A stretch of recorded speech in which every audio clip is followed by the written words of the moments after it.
Hello there guys and welcome back to Blues Fans TV for yet another Premier League match preview of mine as Chelsea also take on Sheffield United, the Blades, tomorrow on Saturday, with the kickoff being at 5:30 PM UK time. And as usual, there's so many questions to be answered. Are Sheffield United really as bad as the table makes them look? Should we win this comfortably, or will it be trickier than a lot of people might think? And how should Frank Lampard line up while Kai Havertz and Christian Pulisic are absent?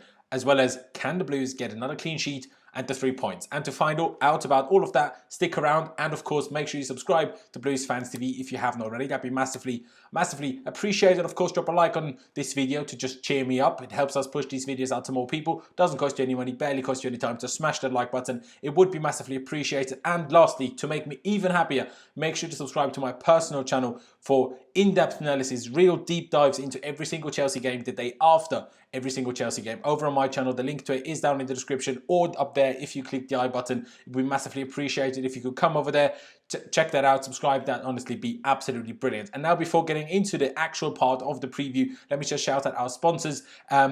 And of course, if you do want to pre-order Football Manager 21, do so with the link in the description. Get it early, pretty much just for being a Chelsea fan, and get 10% off using the code BluesFansTV. And also, if you want to order any of the new Chelsea kits, make sure you use the other link down in the description below and use our promo code READY for up to 30% off selected items. But enough of that, and let's now get into the preview itself. And as always, of course, starting it off with the team news that Frank Lampard provided in his pre-match press conference. And sadly, very much so sadly, Christian Pulisic is not fit to play tomorrow. And actually, what he was training at a low level on Tuesday in the pre-match press conference ahead of the game against Rennes in the Champions League, he's actually not training anymore now. So, again, that doesn't look very good. Frank Lampard explained it, said, okay, he was training at a very low level on Tuesday, but he didn't feel fully comfortable with his hamstring, so now they took him out of training again, and he's basically back to just being on, with the physios and stuff. But I guess positive news is that Kepa Arrizabalaga is now back in the squad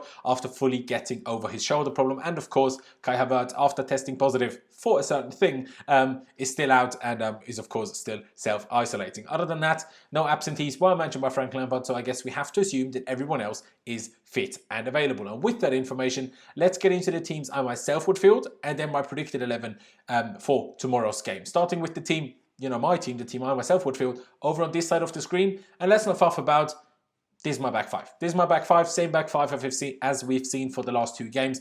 And, every single one of them has been brilliant. From Mendy to Silva to Zuma to Chilwell to James, all of them have been brilliant. So in my opinion, they should start again. It's as simple as that. Formation-wise, I am also sticking to the 4-3-3 with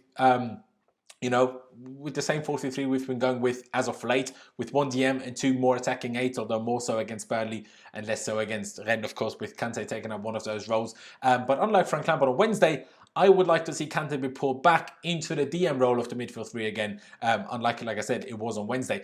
And obviously Mason Mount has to stay in the side, especially while Kai Havertz is out. While for me, Jorginho gets dropped, but not actually for Mateo Kovacic, as most of you would have probably assumed right now. Actually, in a way, Jorginho is dropped for Callum Hudson-Odoi, while I would pull Hakim Ziyech back into that right-sided attacking 8 number, into that right-sided attacking 8 position.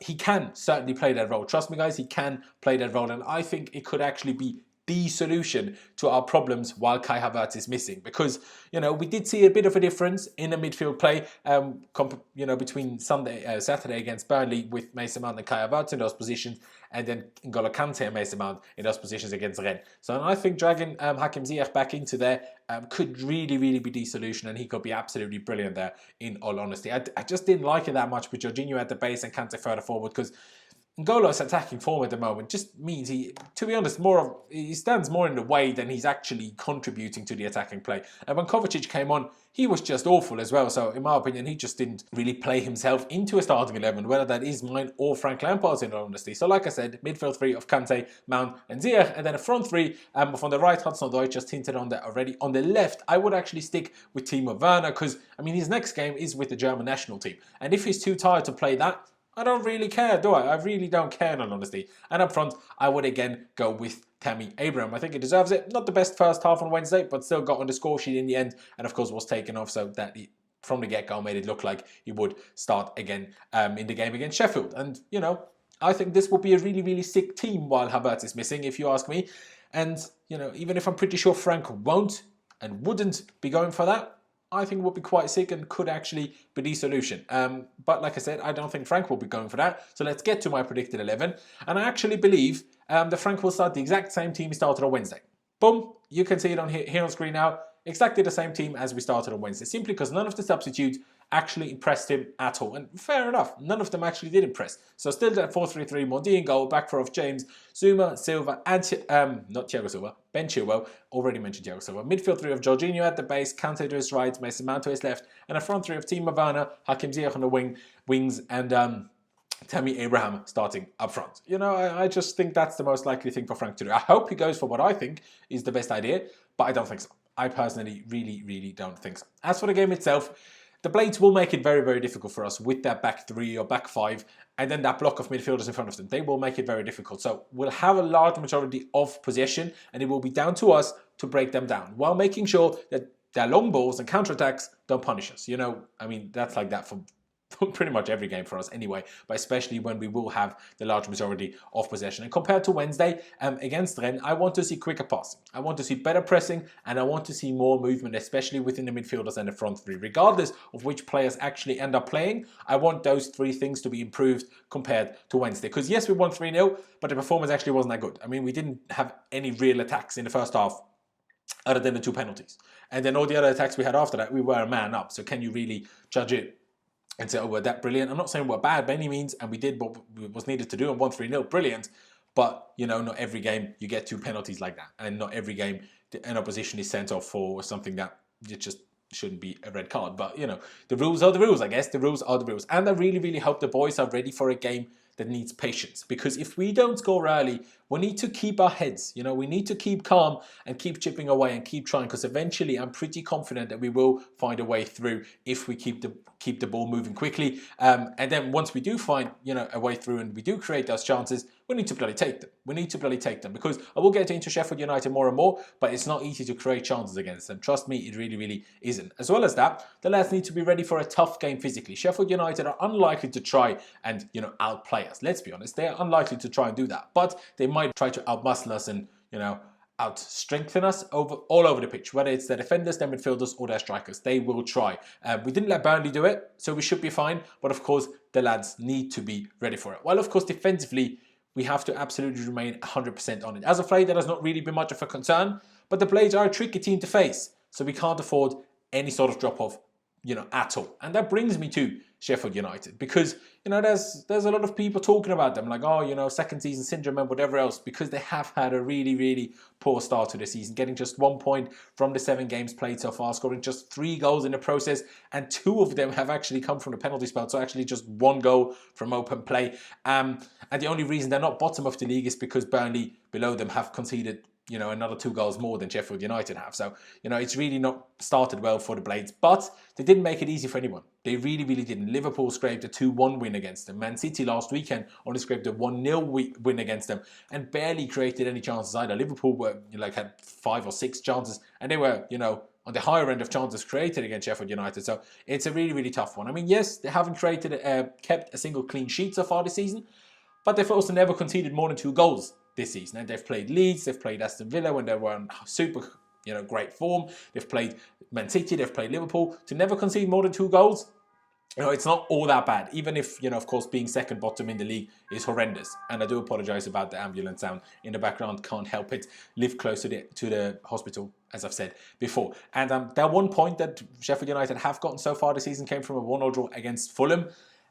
And in a game in which Fulham even missed a penalty and had more chances. And, you know, the 1 goal that Sheffield did score came from a penalty spot as well. So they've really struggled so far this season. They still use their 3-5-2 system that includes their overlapping centre-backs in pretty much every game, even if all that overlapping, especially from the centre-backs, whenever I've watched them this season, seems to be slightly less extreme than last year. Although, again, I've only, you know, seen bits and bobs of their game, so I didn't really pay full attention to that, so they might still be doing it equally as much as they did last year. But it honestly feels a little bit like when every other different system, you know, a bit like the 3-4-3 with Kante.